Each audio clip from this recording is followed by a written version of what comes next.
mëngjesit, me mirë se keni ardhur, ju ftoj që të ngrihemi në këmbë për ta filluar shërbesën këtë mëngjes. Kënga e parë, kënga me numrin 9, çfarë ndryshimi i madh. Kënga me numrin 9. Është koha që mendjet dhe zemrat i kemi tek Perëndia, ta adhurojmë së bashku, të çojmë britma gëzimi përpara Tij. Kënga me numrin 9.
Faleminderit për këtë mëngjes, faleminderit Perëndi për mirësinë tënde, për dashurinë tënde, faleminderit Perëndi për kujdesin që Ti tregon ndaj nesh, faleminderit Perëndi që kemi mundësinë të jemi së bashku sot, të të adhurojmë Ty o Perëndi, të të këndojmë Ty, të lartësojmë emrin Tënd o Zoti.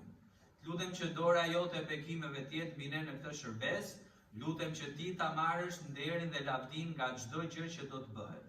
Në emrin e Jezusit unë lutem.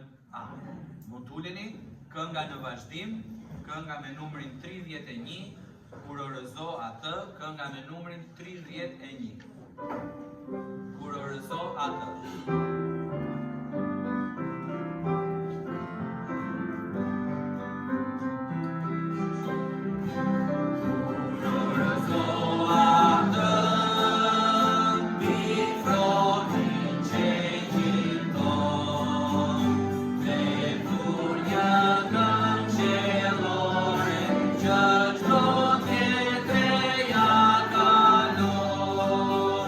Grazie,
Mirëmëngjes, përse keni ardhur. Ne falenderojmë Zotin që na ka dhënë mundësinë të kuptojmë nevojën për të mbledhur. Zakonisht shërbesa shkon 1 orë i çerek, jo më shumë. Ka dhe 1 orë 20 që mos gënjej. Në ndonjë rast edhe 1 orë gjysmë. Por është bekim që mblidhemi, që takojmë njëri tjetrin, edhe lavdi Perëndis kemi mundësinë edhe të mësojmë nga fjala e Zotit, edhe ta shfrytëzojmë këtë kohë që të fokusohemi tek këndimi, tek dëgjimi i Biblës, edhe të rritemi së bashku për atë që do ketë vlerë. Në fakt, javën që vjen kemi dhe atë që quhet konferenca misionare, na ndihmojnë çimin. Pse ka vlerë? Sepse pikërisht puna e Zotit është një punë që nuk është punë e njeriu. Nëse është punë e njeriu, jeta si do ishte, vetëm të rritem, përmirësohem, ai sa përmirësohet secili, të arrit diçka të madhe dhe në fund tham, s'merr asgjë nga këtu, fakti lësh gjithë pasuritë mbrapa dhe do humbasësh edhe shpirtin. Dhe puna e Zotit, shpresoj të rritemi dhe të kuptojmë, është një mision që bëhet vetëm me Perëndin. Dhe nuk bëhet vetëm duke thënë kam Perëndin, por bëhet kur ti e je vërtet atë, kur kalon kohë me të. Fola pak me të rinjtë dhe Marikaj, ishte një temë në lidhje me emrin, dhe thotë dhe fjalë të urta 22:1, një nam i mirë është më mirë se ari dhe argjendi, dhe po përmendja disa emra ose name që kishin besimtarët në Bibël. Për shembull Abrahami njeh si miku i Perëndis. Çfarë do të thotë mik? Rrinin. Mëso nga jeta. Një mik i mirë është ai që të do, është ai që sakrifikon për ty, është ai që kalon kohë me ty, është ai që të fal, është ai që t'i jep hir. Dhe kështu, a ndjen Perëndin kështu në përditshmërinë tënde? Ose Enoku që eci me Perëndin? Ose Davidi që kishte një zemër si të Perëndis? Çfarë do thotë kishte një zemër si Perëndis? Shiko shembullin e Krishtit. Po që të bësh këtë, çfarë tham? Duhet të jesh vërtet, mësosh të jesh një mik me Zotin, të kesh praninë e tij, dhe ai të bëj atë që është e pamundur për ne në fund, që mendojmë se do arrijmë shpeshherë me ato fuqitë tona, me planet tona, asgjë do arrijmë nëse nuk kuptojmë që duhet në radhë parë kush është plani i Zotit në jetën time. Dhe nuk është vetëm një plan kështu të themi një fjali klishe, por është që ndjek çdo ditë. Ktu kupton a je mik i Perëndis, a ecën me Zotit, a ke një zemër si të Zotit, siç kishte edhe Davidi. Kështu që është një temë e mrekullueshme, një temë që mund të rritemi, do jemi të prende shtunën dhe dielën, aty është një varg që është interesant, është varg, ka dhe vargje tjera, por keni Lukën 1:37 që thotë sepse për Zotin asgjë nuk është e pamundshme. Dhe kjo është lindja e Krishtit nëpërmjet Marisë, që është një mrekullim vete, sepse shpëtimi ynë ka nevojë të vijë nga qielli, jo nga veprat tona, nga krenaria jon, edhe nga ato merita që duam marrim ne shpeshherë si njerëz. Kështu që nëse shkojmë zero te Zoti, s'kemi çfarë i ofrojmë, ai na e dha gjithçka. Dhe aty kemi mundësi të kuptojmë si e bëri të pamundshmen të mundur. Që do vinë 2 djem, kemi dhe oraret këtu, 2 djem shkafët që mirë temi, bravo Luni. Ja kaluat çimit edhe pastoramit. Zakonisht shohet grupi tjetër. Pra mund të merrni nga 1 ose nga 2. Tema është biblike, është reale, sipas fjalës së Zotit. Kur lexon është e bukur, pastaj kur jeton, aty shoh dhe unë vështirësitë e mia, sa besojmë të pamundshmen. Dhe ndonjëherë e kemi të vështirë sepse shpeshherë bëjmë për ato dëshirat tona njerëzore, po themi. Por edhe një herë, kur Zoti thotë misioni pamundur duhet i mundur, është çfarë duam të arrijmë për Perëndin. Çdo gjë që bëjmë është në këtë funksion. Kështu që mund të vjen 1 ose 2 ose 3, do të gjejmë vetë të tjera, do i lëm fund. Kush ka qejf e di se më thon disa që më pëlqen kjo do ta mbaj për veten, mbaj, s'ka problem, po merr edhe për kë. Edhe për dikë që ta ftojmë pra. Sepse është një ftesë personale, një ftesë që tregon interes kur ti dhe unë ja japim dikujt. Do jetë të premten në orën 6, të shtunën në orën 6 dhe të dielën në orën 11 do flasim për misionarët tanë. Dhe sigurisht do kujtojmë ata, do kujtojmë financat, do kujtojmë lutjet, do kujtojmë çfarë premtuam vjet dhe sa kemi dhënë. Por gjithashtu do kujtojmë edhe misionin tonë. Kur shkon në një mision, sa për ju që dini fjalën mision apo jo, është nuk e shkuar për veten. Gjithë ato që ti ke shkuar në funksion të atij misioni. Po them për shembull një mision që shkojnë në trupat paqëruese zëm në Afganistan. Ai çfarëdo që ka mësuar i ka për atë mision. Është totalisht i përkushtuar, edhe duhet të kujdes fakt sepse dini se ç'ndodh ndonjëherë edhe në misione të tilla. Ky është misioni i Zotit. Kështu që ju nxisim të vinë, premte 17, kalojmë 3 ditësh edhe inkurajues, edhe bashkësi, ftojmë dhe dikë të shohim qëllimin e misionit të jetës. Misioni i jetës është mbretëria e Perëndisë, janë pasuritë qiellore, vetëm ato do mbeten në Zotin. Mirë, gjithashtu do vinë dhe aktivitetet verore, në fund të qershorit do kemi kohën biblike verore për fëmijët, edhe të rinj, thjesht pa kujtoj. Të rinjt janë më të angazhuar, po edhe ju do japim dhe ftesa që mbase do i fëmijë lagje në një tri, pse mos kujdesemi dhe të paktën i japim një ftesë, paktën i themi një fjalë, dhe siç e thash edhe dje të rinjve, të grupit të rinjve, gjithë duam besojmë Zotin, dhe është gjë e mirë, po duhet të rritemi gjithë sa më shumë duke mësuar si ta duam Zotin. Nuk është shumë e lehtë. Dhe gjithë themi të shërbejmë, po duhet rritemi gjithë besoj si të duam ata që i shërbejmë. Dhe s'po them, asnjëherë nuk them që nuk e bëjmë, por mendoj ka gjithmonë vend për rritje. Dhe mendoj sa më shumë njerëz dim të mbajmë, aq më shumë do na bekojë dhe Perëndia, mendoj unë. Kështu që lavdi Zotit që kemi këtë mundësi, vera do jetë një kohë e lodhshme për disa nga ne, por kur e derdh veten te tjerët, do lodhemi ndarke kur them gjumë, po pak do shijojmë ditën me ata, duke investuar, duke ndarë fjalën e Zotit, duke ndarë edhe dashurinë e Perëndisë. Pse jo edhe duke i përqafuar nganjëherë. Kështu që faleminderit gjithë ju që jeni këtu, do lutemi tani, edhe do vazhdojmë pastaj. Zot, falenderoj që na ke dhënë privilegjin të mblidhemi o Perëndi. Çdo diel dhe e dim që çdo ditë për ty është e njëjtë, ti ke krijuar ditët o Zot, secila ditë ka veçantinë e saj sigurisht, por ti na thret o Perëndi, bëjmë sot atë që duhet, sepse e nesërmja nuk dihet.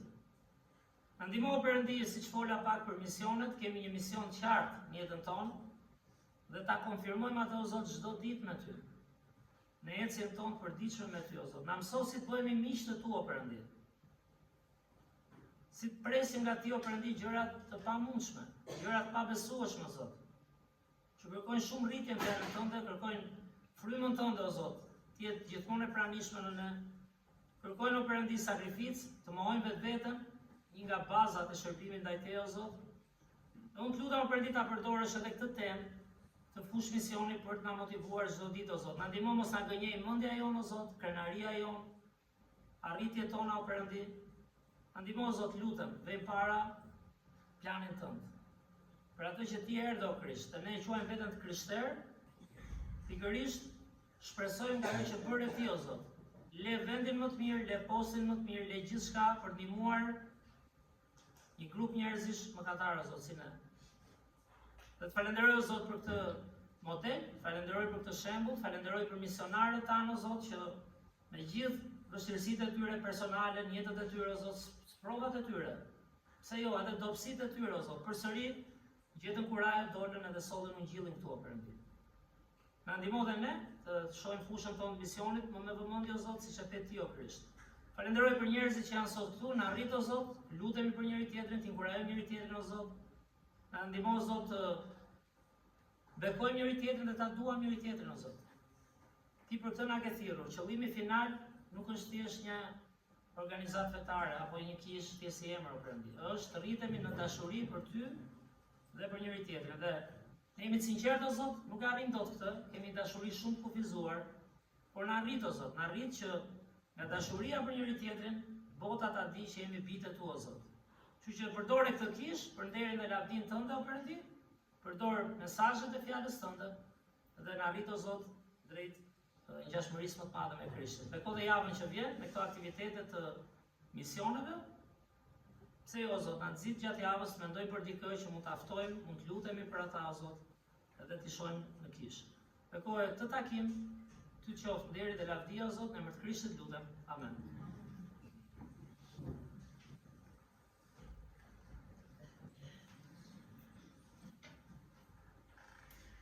Kënga tjetër, kënga me numrin 90.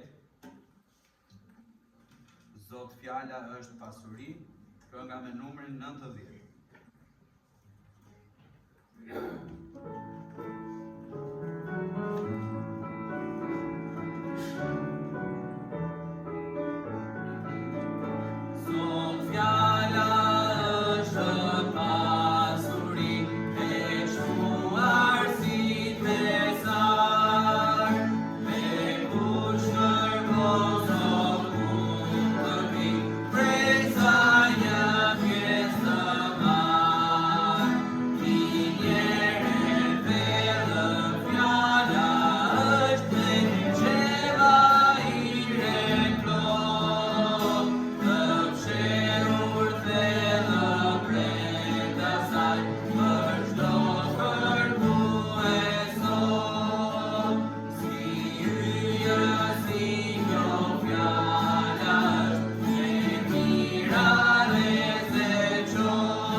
vllachimi, do ta ndihmoj vllahtemi.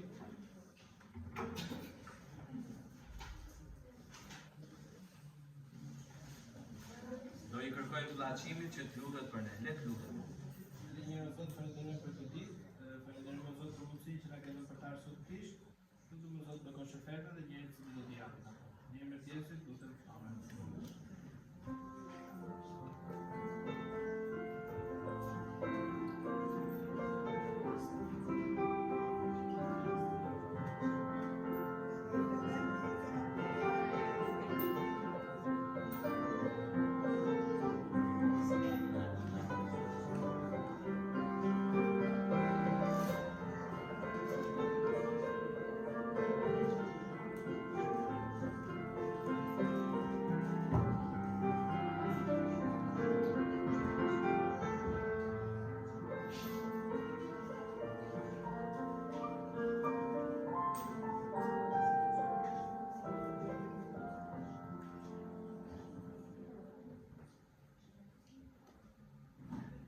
Do të lexojmë nga fjala e Perëndis, nga libri Ungjilli sipas Lukës, në kapitullin 19, vargjet 1 deri në 10.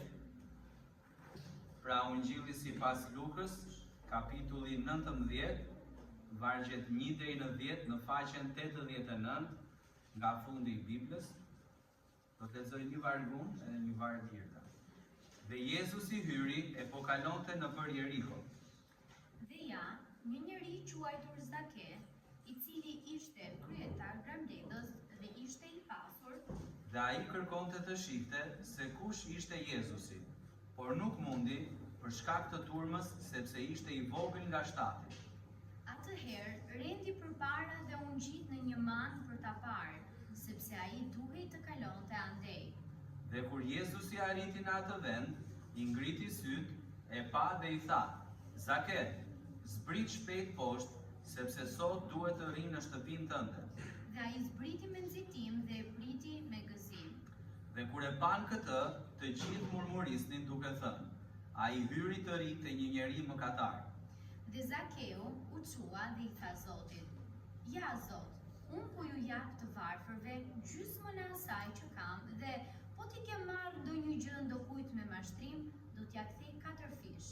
Dhe Jezusi i tha: Sot u bë shpëtim në këtë shtëpi, sepse edhe ky është biri i Abrahamit. Sepse biri i njeriut Erdhi të kërkoj dhe të shpëtoj atë që kishte humbur. Vazhdoj me këngën tjetër. Në vazhdim kënga me numrin 43, qofsh lavdruar. Kënga me numrin 43.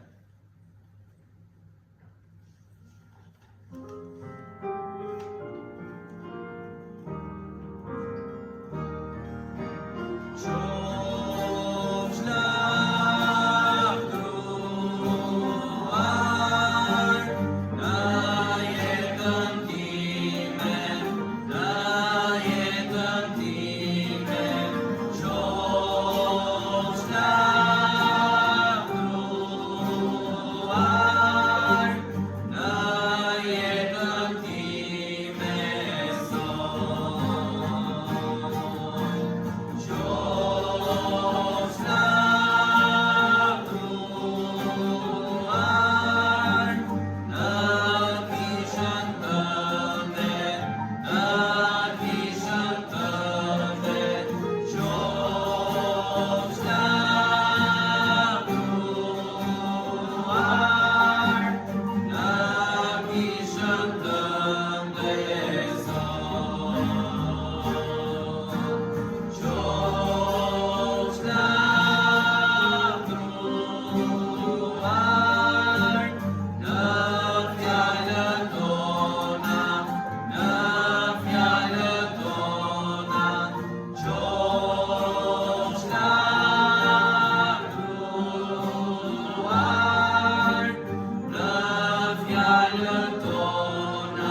për të ndarë nga fjala e Perëndis mesazhin për sot. Ju rikujtoj nëse mundemi të marrim një moment për të hequr zilet nga telefonat. Më e mira do të ishte t'i fikni në mënyrë që edhe nëse bien dhe ju ndjeni atë dridhjen, nuk do pengoheni, nuk do shqetësoheni për çfarë ndodh atje jashtë, por do ta keni mendjen dhe zemrën tek ajo që Perëndia ka për ju sot, që kur të dalim prej këtij, të dalim të inkurajuar, të fuqizuar për t'i bërë ballë të gjitha gjërave që do gjejmë atje dhe që i kemi lënë për gjysmë.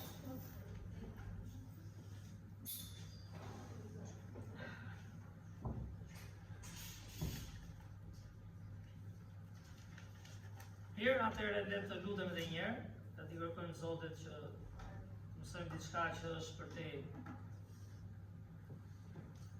vetëm mendjes sonë, sa kap shmanicë edhe në Bibël dhe mirë, disa njerëz mund të kapin më shpejt se disa tjerë, por ka ca raste ose shumicën e rasteve është Zoti që të hap zemrën dhe ka njerëz shumë më të thjeshtë në përkisha që kuptojnë shumë më tepër, vetëm prej hirit të Zotit, se sa njerëz që mund të kenë bërë shumë më tepër shkolla, por jetojnë vetëm për këtë jetë. Dhe në fund nuk kuptojnë vlerën që ka shpirti dhe pse erdhi Krishti, fakt. Që le të lutemi, o Perëndi, falenderoj o Zot për këtë ditë, falenderoj edhe një herë o Zot që kemi këtë privilegj të hapim këtë fjalë o Zot. Jo vetëm mirja veçare e shkruar për ne, por e përjetshme, sepse është fjala që ishte në gojën tënde o Zot, është fjala që krijoi, është fjala që mundsoi jetën, siç pam të javën e kaluar, që jemi krijuar në mënyrë të mrekullueshme. Dhe është fjala që na tregon me qëllimin o Zot, misionin e kësaj jete. Na bind o Perëndi, para se dalim që këtej, na bind që kur dalim o Perëndi me misionin tënd, me planin tënd, dhe jo thjesht me misionet dhe planet tona shumë përkohshme o Perëndi. Falenderoj edhe një herë për njerëzit që janë këtu, për durimin, për qëndrimin o Zot, për respektin që japin. Na arrit së bashku këtë fjalë o Zot, në emrin tënd shkuar lutem. Amen.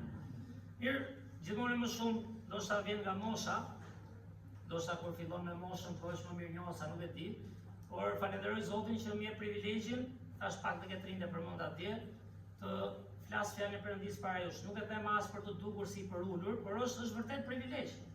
Është një mundësi e madhe që ta jep Zoti, në rastin tim,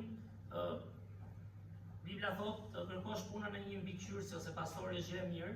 Në rastin tim nuk e kërkova, por Zoti punon në mënyra të ndryshme dhe e quaj vlerësim të madh dhe bekim që e kemi këtë mundësi. Sigurisht nuk do jem unë dhe e dikush tjetër ta ndaj. Zoti nuk do ta lër bosh, por është privilegj dhe është bekim të marrim nga mendja e Perëndis, marrim nga zemra e Perëndis. Dhe falenderoj gjithë ju që shërbeni, gjithë ju që luteni, se di që dhe mosha bën të vetëm. Unë për shembull shpresoja Fredi që vitin tjetër dilja në pension për shembull. Por aq shumë lodhemi nga koka sot. Por lavdi Zotit na jep ai dëshirën, na jep energjinë. Edhe nuk jam akoma ke pensionit, dakor? Por s'do ishte keq domethënë. Me këto po flisja këtë javë që tha dilnim 55 vjeç në pension. Po se ku ishim, duket ku çop po flisnim. Edhe se kush tha që unë dal 65 tani, pritet tash se në 2032-shin do dalim 67. Edhe me drejtat e njerëzit, burrave dhe grave do barazohen të dyja, që dhe ju gratë nuk jeni në shpëtim. Sa më shumë drejta, ka dhe privilegje, ka dhe vështirësi. Megjithatë, kjo historia e Zakeut është një histori pak do ndaj në fund, e dëgjuar shpesh, por nuk e di sa e kuptojmë jetën, dhe nuk e di sa e shohim me syrin që vërtet është një mision i pamundur. Që një njeri shohim transformimin apo jo, të vi aq i pasur, të shohë zemrën e Krishtit, të manitet se si Krishti zgjedh shkoj tek ai.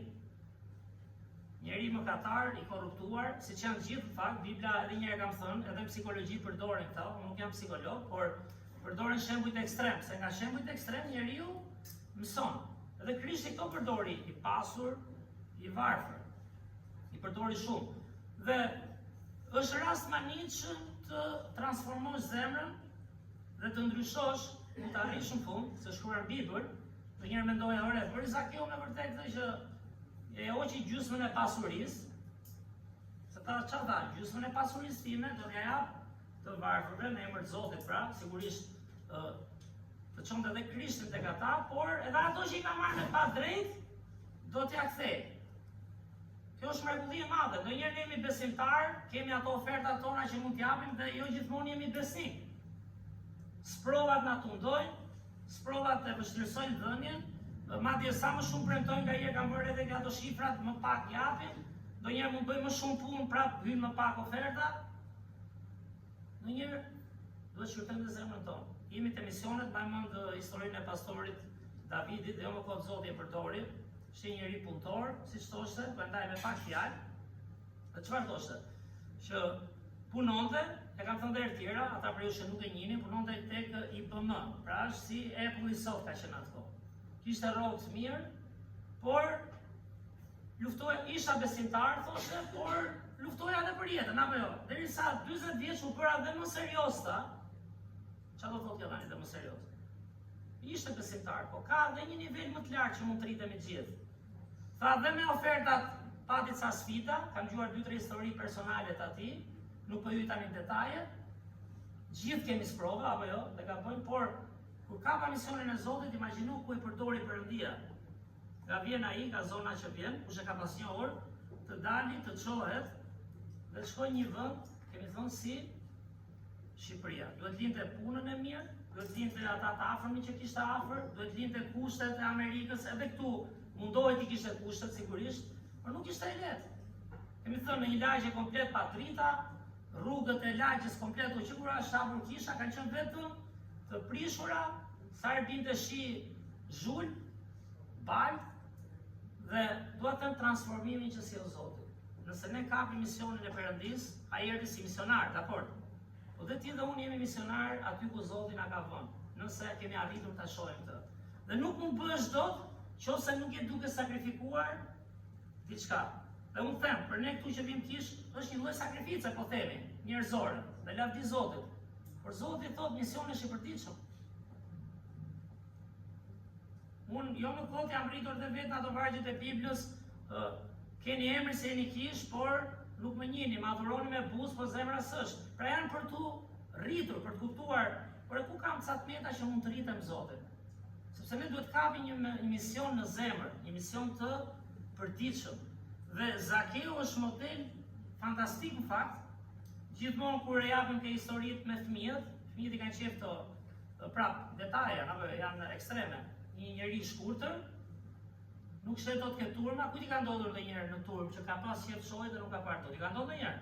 Mua ka ndodhur në stadium, mua ka ndodhur në mitingjet e para të 92-shit, isha fëmijë të Partisë Demokratike të kohës, se mbani mend, që era demokracia, shohim kush ishin ta, gjithë liderat që vazhdojnë një lloj mentaliteti komunist në çdo drejtim duke ne. Por dua të them, aty e kupton atë shoh pak, ose në një ngjarje të madhe, dhe fëmijët mbajnë mend që hypin në penë, edhe ne mbajmë mend. Por sa bëhet kjo që bëri Zakeu? Sa bëhet që e di çfarë? Unë kam jetuar vetëm për veten time. Unë kam mbledhur për veten time. Unë madje kam marrë dhe diçka pa drejt, siç mund na ke ndodhur gjithëve diku. E di që ka njerëz që s'kan marrë kurrë pa drejt, por shumica kanë marrë diçka. Dhe të transformohesh, thuash jo vetëm ato që kanë punuar, që kanë mbledhur, se kishin dhe rroga të mira ta granblesit, punonin për Romën, që ishin pushtues, por ndërkohë edhe vjedhnin. Merrnin para që i binin qafë, po themi, popullit. Ne se kemi këtë përvojë këtu, kështu që se kemi problem, po që e kishin ata. Dhe na ndihmon në çimin me pamjen, ta kemi atë pamjen e temës. Dhe jeta ka fakt, të ardhur Putin. Erdhi nga Kuçova. Prandaj dhe misioni për ndryshuar Zakeu nuk ishte vetëm gjo Zakeu beson një Zot, ishte të shikonte edhe zemrën e Zotit në Krisht, shikonte një model. Dhe ai ishte që e përdori dhe e transformoi. Megjithatë, në jetë kemi shumë misione të pamundura. Dhe Perëndia na ka thirrur të zgjidhim dhe këto. Kush ka qenë mërkurave, kemi folur për lutjen. Çfarë fuqie ka lutja? Folëm për mbretin Ezekia, që Zoti i tha, rregullo shtëpinë, të erdhi dita, do vdesësh. Dhe ai u lut, Zot, lutem u për ul, dhe Zoti tha do të shtoj dhe 15 vjet. Dhe nxorëm dhe moshën. Ai ishte 40, jetoi dhe 15, shkoi diku ke 55. Prapë erdhi dita e fundit. ai kishte nevojë gjente Perëndin. Folëm për rastin tjetër të mërkurën, prap, lutja ndryshon, lutja ka fuqi dhe lutja na bën të presim, shpresoj të rritemi diçka të pamundur.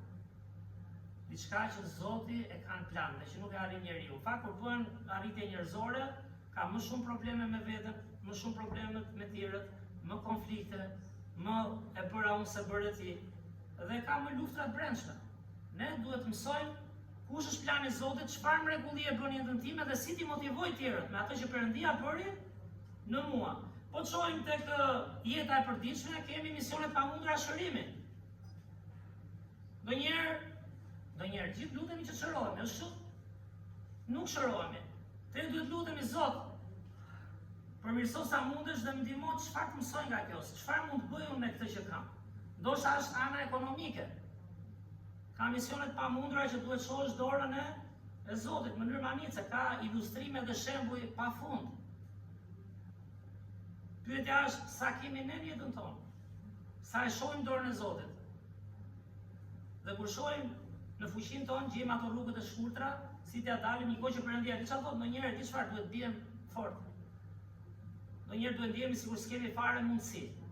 Të bën mirë të shohësh dorën e Perëndisë. Ndonjëherë kemi marrëdhënie. Zot, si mund ta fitoj këtë njeri? Mbase ka ai me ty, se e ke gjash gjithmonë, na duket sikur gjithmonë të tjerët na sulmojnë. Është vështirë të shohësh po unë a gaboj ndonjëherë. Dhe thua Zot, nuk i ndryshoj dot unë. E kam thënë 100 herë shembullin, dhe jeta tregon, do ndryshoj këto, do ndryshoj atë, nuk i bën dot, nuk bën as familjen tënde se bën dot nesër. Me forcë bën, po që ti fitosh zemrën, nuk është koda e shpreha si t'ja prekësh shpirtin, është shumë e vështirë. Dhe shpirti preket me shembull. Mësimi jepet me pika apo jo, jepet me teori, shpirti preket me shembull. Dhe është manicë se si ca gjëra duhet t'ia lëmë Zotit. Por edhe në lidhje me punën e Zotit, do të kuptojmë që Perëndia, po të shohim gjithë historitë e Biblës, themi gjithë jemi specializuar në diçka, ti më bën mirë diçka. Perëndia është i specializuar në bërjen e të pamundurës. Zoti bën pamundurën. Ja them me sinqeritet, unë jam i ri, jam rritur në Shqipëri si ju, e quaj veten prap djalë i ri ende, megjithëse jam mosh, por nuk e kam natyrshme të besoj do ndodhi mrekulli, apo jo? A jemi kështu deri diku. E themi kështu, do Zoti një ditë do kemi ca para më shumë. Ku ishim çik më të rinj, thoshim, do Zoti na vjen ai kujt diet. Edhe mund të vijë një herë, po nuk para ndodh kështu. I ka ardhur trashëgimia dhe kur lexojmë histori tragjike nga pasuria madhe dhe janë çmendur më keq. Nëse si ta jep një herë para ta provoj se mbas edhe ditë i mbaj. Por dua të them, nuk e presim natyrshëm mrekulli, presim si bëj unë, i rregullova, i kam gjitha rregull, dakor, në këto duan. Po ku është lutja e planit të Zotit? Ku është diçka që Zoti po ta mëson, ku ti dhe unë po sakrifikon, dhe ku ti do shohësh diçka që thua se besoj si jam këtu. Se besoj që mbase nuk kam më sa mendoja, po Zoti ka dhënë një paqe që di çfarë. Dashuria do Bibla largon frikën, që s'ke frikë fare kur rritesh në Zotin edhe një herë, a do fitosh më pak, a do marrë meritën tjetrit, a mazuri vendin ai, se janë sfida këto gjitha. U kupton çka ka dhënë Zoti për ty. Edhe një zonjë ekonomiste më dha një faturë, do ta tregoj pastaj, e ti vetë kush është e gjetur. Si që sa. Por u kupton çfarë ka bërë Zoti për ty, ku kemi ne aq zgjuarsi, aq dashuri, aq krenari që i bën ne, është totalisht e pamundur. Ka personazhe biblik, po e bëj pak përgjithshme. Më thuaj një personazh që ja doli vetë. Të gjithë pan një mrekulli. Të gjithë pan mrekulli. Një mrekulli, po çfarë mrekulli e? Unë se bëj Zot. Kam dhënë shembuj sa duash, apo jo? Pra po them, jeta përgjithsisht jetohet, është e studiuar me, si quhet, me subkonsciencën. Si jemi rritur apo bëjmë gjëra instiktive. Ne duhet të mësojmë të rritemi jo vetëm fjalën e Zotit, por edhe në frymën e Zotit. A që tash, jo vetëm besojmë Biblën, po ta duam Biblën. Jo vetëm, unë besoj te Krishti. Ta duam Krishtin. Jo vetëm, unë shërbej njerëzve, i shërbejmë gjithë botën. Mësosh ta duash njeriu dhe nuk ka shanse ta mësosh, po s'kuptove që Zoti ka bërë të pamundurën të mundshme në jetën tënde dhe time. Në një varg, kisha thënë fakt, Në këto letrat e planit të shërbesës me pastorani kisha vënë dhe dikoj kisha gatruar, ti vurat lexonim tek historia e Krishtlindjes, sa gjysh që ka deti ditë duhet lexoj një gjë tha ke barin tha. Tash po primë se na iku Krishtlindja thash. Tani për 2 javë ndoli mua Krishtlindja. Po një ditë ndaj dhe që ka deti një dëshmi, por pse e them këtë? Sepse kur Perëndia solli shpëtimin në Krishtin, është ai vargu i famshëm që i tha Maris, po shkojmë te Luka 1. Luka 1 vargu 37, që të vinte shpëtimi ynë i pastër nga qielli, sepse ishte i pamundur për ne, sa do të vim kish, sa do vitet kemi, sa do njohurit kemi, është vetëm nga gjaku i pastër i Krishtit. Dhe që ai vinte i pastër do të vinte si drejt nga qielli, i pa ngjizur burr grua, biri i Perëndisë i premtuar, dhe Zoti zgjodhi një grua të thjeshtë, që ta i e bekuar ndër gratë, i tha Maris. Dhe Luka 1:37, ose ta lexoj mendimin direkt nga 34 deri në 37. Dhe Maria i tha angjëllit, si do të ndodh kjo përderisa unë nuk njoh burr? Dhe angjëlli duke përgjigjur i tha, fryma e shenjtë do të vijë mbi ty dhe pushteti më të lartit do të mbulojë me hijen e vet. Prandaj shenjti që do të lind prej teje quhet biri i Perëndisë. Dhe ja Elizabeta, farefisi yt, dhe ajo në pleqërinë e saj mbeti shtatzën me një djalë, dhe ky është muaji i 6 për atë që e quanin shter. Sepse te Perëndia asgjë s'është e pamundshme. Kjo është ardha e Krishtit. Dhe është interesante se si edhe Elizabeta që do lindte gjonin, pse duhet gjon pak zori? Edhe kur nuk kuptoj shumë nga Bibla, është duhet gjon pak zori. Si Krishtin aty dhe po duhet dikush që të përgatiste rrugën e Zotit. Duhet dikush që t'i flas njerëzve për pendimin. Duhet dikush që i thotë, "Gjo, përgatit zemrën sepse Zoti po sjell Krishtin." Ai dikush për njerëzit jemi ne. Që i ndihmojmë ata të kuptojnë nevojën e ardhes Krishtit. Dhe lindja e gjon pak zorit, Zoti jo pa qëllim zgjedh të zgjedh. Një grua në moshë që ishte shter, sepse po i mësonte edhe një herë njerëzve çfarë, që kjo është një gjë e pamundshme për njeriu. Nuk e bëri Elizabeta se di shumë. E bëri Elizabeta e përulur që ju lut Zotit dhe pranoi planin e Perëndisë. Shmanicë. Dhe zgjodhi Marin, e premtuar Jozefit, ende të palindur bashkë, që të jetonin bashkë, e vurin në një sprovë të madhe, kemi thënë, kemi folur për Krishtlindjen, që le ta lexosh, hajde ti jesh një herë në atë kohë, ti je vetë fejuarin që thotë çfarë thotë kjo. Kupton çfarë sprove ishte? Ama, kishte njëri ti thoshte Maris, "Gjo, Krishti nuk është biri i Perëndisë?" Ishte njëri ti thoshte Maris, "Gjo Mari tash, duhet bësh këtë." Maria e përjetoi Zotin. Maria u përul, Maria kuptoi që Perëndia do bëjë diçka të pamundshme. Dhe është një temë anicë, prandaj them, dhe ne duhet lutemi, çfarë është ajo gjë e pamundshme që unë po mundohem ta bëj vetë? Unë do i shtroj dhe rregulloj gjitha vetë dhe ku mungon dora e Zotit pastaj? Sepse Bibla thot patjetër që nëse nuk shohim mrekulli në ndryshimin e jetës dikujt, ndryshimin e jetës tonë, qëllimeve tona do mbetet dorë njeriu. Gjyshin time kam pas gjithmonë shembull në këtë drejtim. Thoja ai do kishte qenë pastor shumë i mirë, për shembull, shumë i pastër, shumë i ndershëm, shumë i drejtë, jo ndoshta, mendoj të ma kalonte mua.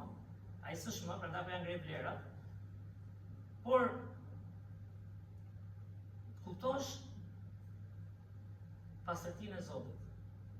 Ai luftonte, di pse tash luftonte me shurrit, ndoshta në familje, se do njerëz dhe kulturë. U rrit ndihmonte të tjerët, u rrit përmirësoi, u rrit ishte i dhëmshur, shikonte nevojat. Unë kam qenë fëmijë me atë, jo kam thënë herë tjera, 5-6 vjeç, 7 vjeç, kishte disa herë shkoja ke shtëpia e njerëzve vetëm për t'i ndihmuar, që kishin konflikte, probleme në atë kohë.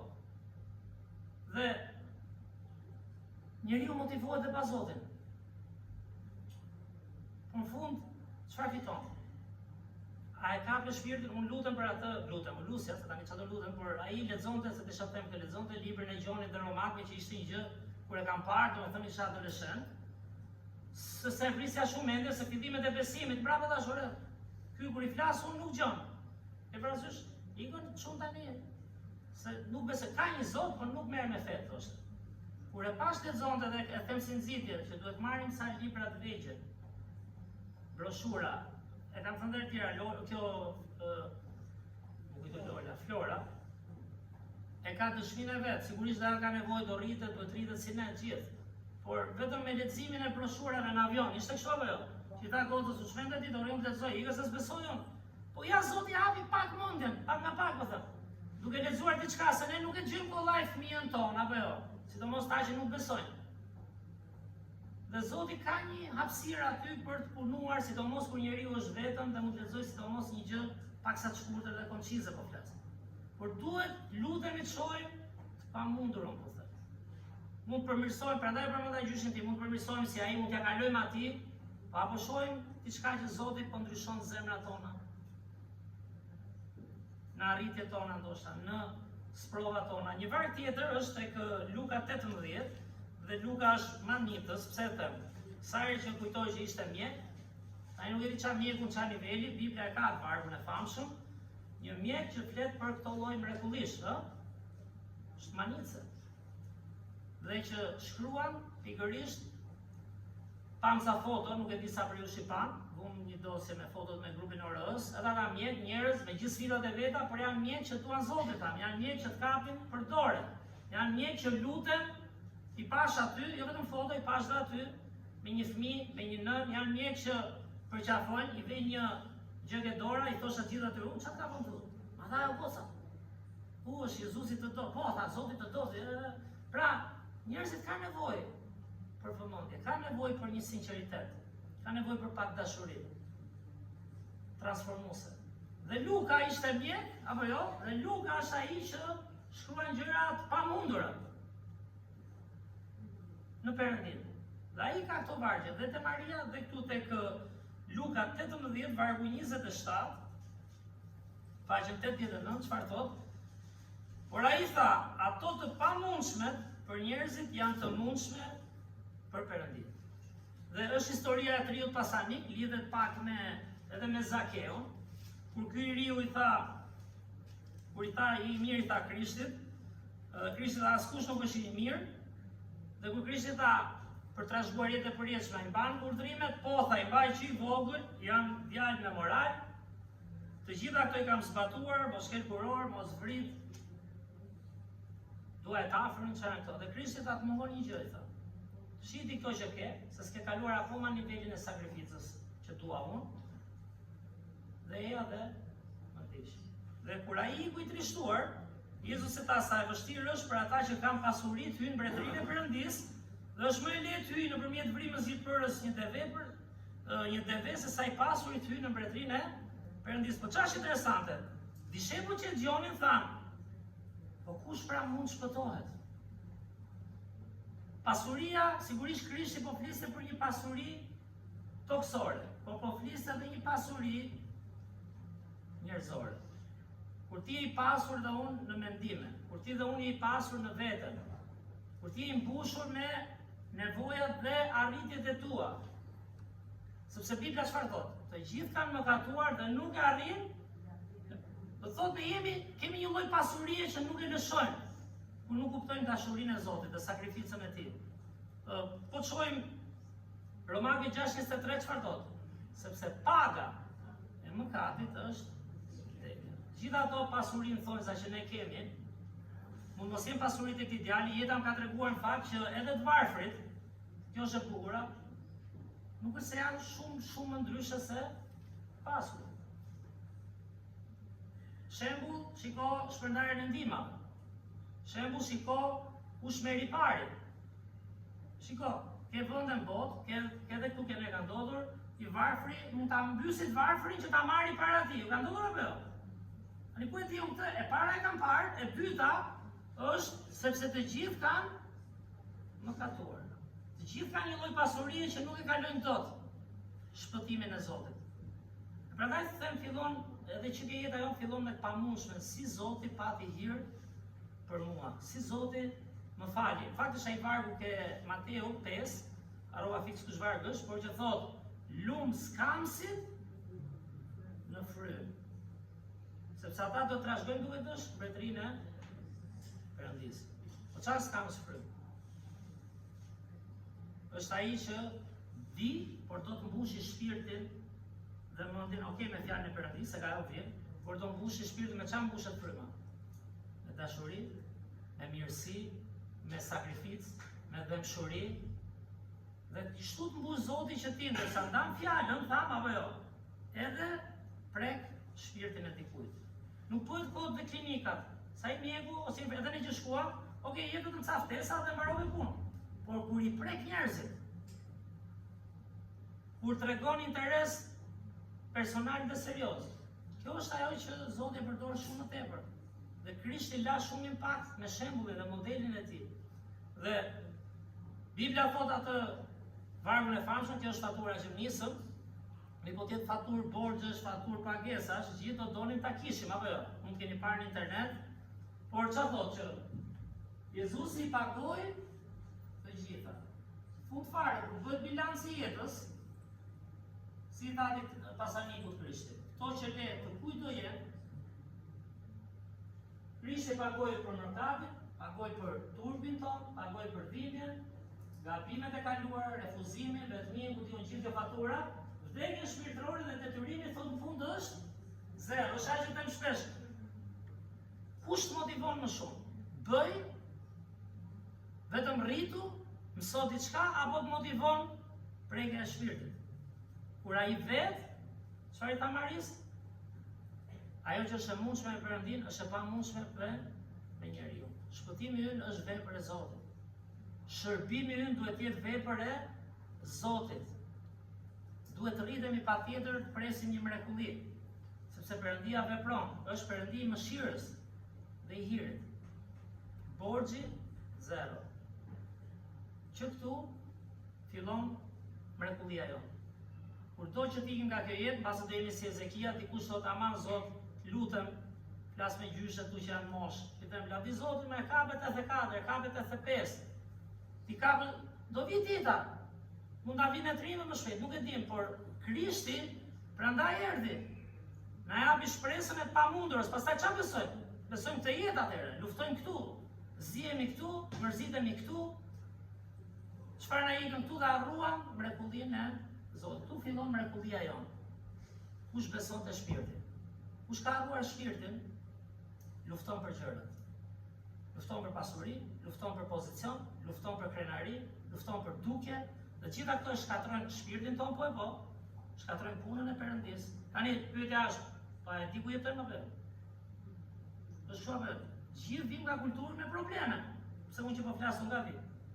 Por vetmi shansi kemi është, kjo është për shpirtin tënd. Rritu në zemrën tënde, ji model, ti si e vetëm, ti si i sulmuar më shumë se Krishti, ti ke Zotin nëse e ke. Atëherë nëse ndjesh gjithmonë i thyer i sulmuar, ka një problem aty. Qofse ndjesh gjithmonë që s'po arrin diçka, gjithë arrin gjitha që i duan. Kemi harruar pak të faturën mendoj. Kjo është mrekulli dhe kur e nis këtu, pse e them të tani? Për ta mbyllur te Zakeu, apo jo? Si ndryshoi Zakeu? Tani Zakeu dhe mund të ketë gënjur këtu, po unë nuk besoj sepse Perëndia se ka shkruar kot. Se kush është pyetja, a i dha vërtet gjysmën e pasurisë këtu? E keni menduar ndonjëherë, a ja ktheu atyre që kishin marrë me pa drejt? Unë besoj po, sepse prandaj është shkruar historia në Bibël nga Zoti. Dhe kur shkojmë tek Zakeu, shpejt e shpejt 3 pika të shohim. E para, çfarë pa ai? Ai pa fuqinë e Zotit aty ku njerëzit dorëzohen. Një njeri i pasur i kohës, kjo është ideja që studiosh pak historinë, po një njeri i pasur si Zakeu. Ishin arrogant, mendonin vetëm për veten e tyre, shikonin vetëm aty ku kishin interes, një grup shumë i ngushtë. Nuk dilin rrugë, kërkonin ku është Krishti dhe tipte edhe në pemë ai, por ai kuptoi që Jezusi ka diçka ndryshe, që nuk ja plotësuan as posti që kishte. Në fakt, ta Grambledhës ishte një nga postet më të lakmuara. Pse se merrte edhe rrogën, ishte edhe me më të fortin, apo jo, me shtetin. Edhe i kishte, si daj, vet Ali, vet Kadi, kishte shkopin, se i me maliqin, ishte edhe dorën. Ai ishte Zoti i fundit aty. Por ishte poshtë. Shikonte që ishte poshtë. Dhe shembulli i Krishtit, jo më kota i ndoqit. Pse shkoi ta shikonte Krishtin? Sepse Krishti ishte pikërisht ai pamunduri që erdhi nëpërmjet Marisë, ishte modeli më i pastër, ishte modeli që do jepte jetën për Zakeun, dhe ishte edhe shembulli që vetëm jepte. Krishti dilte dhe mendonte si do bekoj ti. Por nuk duhet kjo nëse shohim vetëm çfarë po bëj unë dhe çfarë po arri unë me këtë. Do dalim pak ke zemra e Zotit. Çfarë mund të bëjmë për këtë? Imagjino sikur gjithë ne të rritemi këtë. Çdo ditë po them. Sa njerëz mund ndikojmë? Çfarë modeli do ishim? Çfarë shembulli? Jo për veten më. Se po e kërkojmë për veten, nuk as njerëz do jemi model. Bëhet sipas modelit të Krishtit, mos prit gjë, dil, derdhu pak e njerëzit, shiko të tjerët, jo vetëm veten, dhe mendoj Zoti do na arrisin dashuri dhe shërbim dhe njerëz që fitohen. Sepse Zakeu pa që Krishti ka një fuqi dhe një dashuri ndryshe, dhe prandaj e ndoqi atë. Po flasim për njëri të refuzuar të kohës. Moment t'i lexoj vargjet e Luka 19:1-4. Dhe Jezusi hyri e po kalonte nëpër Jeriko, dhe era një njeri i quajtur Zake, i cili ishte krye të agrambledhës, kemi thënë, jo të agrambledhës, po krye. Ai që mbinte ata dyert vegjëlve dhe ishte i pasur, dhe ai kërkonte të shihte se kush ishte Jezusi, por nuk mundi për shkak të turmës, sepse ishte i vogël nga shtati. Atëherë rendi përpara dhe u ngjit në një man për ta parë, sepse ai duhet kalonte andej. Është interesant që përmendet mani, unë s'kisha pas njerë man, po një komshi aty kishte një man shumë madh, ke lagja ime, ke rrugica ku jam rritur ke prindrit, edhe kur vinte koha manit, ata ishin 2 pleq. Mos të moshën tani se shpëtova se ishin gati mbi 90. Pleqit e na bën, gjyshen. Dhe thosha, hajde nuk i mblidhte lagjën, na mblidhte gruajt e burrë, hajde të kishin nëna të mbledhi manin, edhe hypnin në kalamajt tunim ato me çarçaf. Ishin kohë të bukura. Tani shikoni manat e portokallet, ato limonat, ma gjithë kalbe në përshpia. Si merr më njëri, s'ka as fëmijë, po edhe s'po pyesin më, s'kan kohë. Ai hipën një man, o e shoh Krishtin, o marr diçka nga ky, o s'ka. Sepse dinte që diçka ndryshe kishte tek ai. Çfarë marrin ne ke Krishtin? Vetëm themi ndoshta e besojmë, rritemi ca modele të tij. Pyetja është, a kuptojmë shpirtin që kishte Krishti për ne? Një si Zakeu, krye të agrambledhës, apo jo, hipën man për gjetur çfarë ka Krishti. Tek vargjet e tjera, se ta mbyllim historinë, është vargjet 5-7, thuhet, dhe kur Jezusi arriti në atë vend, i ngriti syt, e pa dhe i tha, Zake, zbrit shpejt poshtë, sepse sot duhet ri në shtëpinë tënde. Dhe ai zbriti me nxitim dhe e priti me gëzim, dhe kur pan këtë gjithë murmurisin duke thënë ai hyri të rritë te një njeri mëkatar. Tani, a prek shpirtin kjo gjë? Po tani se Krishti kush është mëkatari? Sigurisht ai mund të ishte nga të para, se ishte krye të agrambledhës. E thot me gojën e tij, po ti ke marrë ndonjërit do t'ja kthej. Prandaj ka shpresë, po them. Ndonjëherë kemi sfida në familje. Mund kemi me burrin, me gruan, nuk e dim. Sa gjëra do ndodhin, i kam thënë dhe njerëzve kur kemi pasur, kemi folur, kemi ndarë gjëra, sa gjëra do ndodhin dhe pikë. Por ka gjëra që ne duhet i lutemi Perëndis të bëj të pamundurën, për të ndryshuar zemrën e një fëmie për shembull. Për ndryshuar zemrën e një triu, për ndryshuar zemrën e burrit apo gruas, për ndryshuar një situatë që ti ndoshta po vuan shumë. Ose ndoshta pastaj e pamundura është që ti kupton se këtë sfidë Zoti ta ka dhënë, kot s'ta ka dhënë njerë, ta ke sigurt. Nëse e ke vetëm skomecën se po ndodhin këto, ka një kohë trishtimi, apo jo, por kot nuk ta ka dhënë. Zoti dhe me atë të rrit. Çfarë tha Pali te 1 Korintasve? Sepse fuqia ime përsoset në dobësi. Kërkova Zotit ma hiq këtë, gjem në mish, çdo që ishte, çfarë tha Zoti? Jo të ta mbash, por atë e mbajti për të motivuar të tjerë, për të çuar dashurinë e Zotit, për të kuptuar që nuk jam unë, po është një gjë e pamundur që po bën Perëndia. Si mund ta bënte Pali atë? Dhe kjo ndodhi me Zakeun. Sa interesant vargu 7 thotë, të gjithë